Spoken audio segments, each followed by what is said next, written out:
नमस्कार मित्रों, आज हम आपके सामने उपस्थित हैं एक नई कहानी लेकर। कहानी का विषय है मेरे भाग्य में कितना धन है। एक आदमी ने नारद मुनि से पूछा, मेरे भाग्य में कितना धन है। नारद मुनि ने कहा, भगवान विष्णु से पूछकर मैं तुम्हें कल बताऊंगा। दूसरे दिन नारद मुनि ने उस आदमी से कहा, 1 रुपया रोज तुम्हारे भाग्य में है। वह आदमी बहुत खुश रहने लगा। उसकी ज़रूरतें 1 रुपये में पूरी हो जाती थी। एक दिन उसके मित्र ने कहा, मैं तुम्हारी सादगी और खुशहाल जीवन को देखकर बहुत प्रभावित हुआ हूँ और अपनी बहन की शादी तुमसे करना चाहता हूँ। आदमी ने कहा, मेरी कमाई 1 रुपये रोज की है। इसको ध्यान में रखना, तुम्हारी बहन को इसी में से ही गुजर बसर करना पड़ेगा। मित्र ने कहा, कोई बात नहीं, मुझे रिश्ता मंजूर है। अगले दिन से उस आदमी की कमाई 11 रुपया हो गई। उसने नारद मुनि का ध्यान किया। नारद मुनि प्रकट हुए। उस आदमी ने कहा, हे मुनिवर, आपने कहा था कि मेरे भाग्य में 1 रुपया लिखा है, फिर 11 रुपये क्यों मिल रहे हैं। नारद मुनि ने कहा, तुम्हारा किसी से रिश्ता या सगाई हुई है क्या। उस आदमी ने कहा, हाँ मुनिवर, हुई है।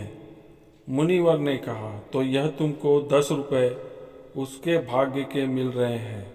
इसको जोड़ना शुरू करो, तुम्हारे विवाह में काम आएंगे। कुछ समय बाद उसकी शादी हो गई। उसकी पत्नी गर्भवती हुई और उसकी कमाई 31 रुपये होने लगी। फिर उसने नारद मुनि को कहा, हे मुनिवर, मेरी और मेरी पत्नी के भाग्य के 11 रुपये मिल रहे थे, लेकिन अभी 31 रुपये क्यों मिल रहे हैं। मुनिवर ने कहा, यह तेरे होने वाले बच्चे के भाग्य के 20 रुपये तुझे मिल रहे हैं। हर मनुष्य को उसका प्रारब्ध मिलता है, जिसके भाग्य से घर में धन दौलत आती है।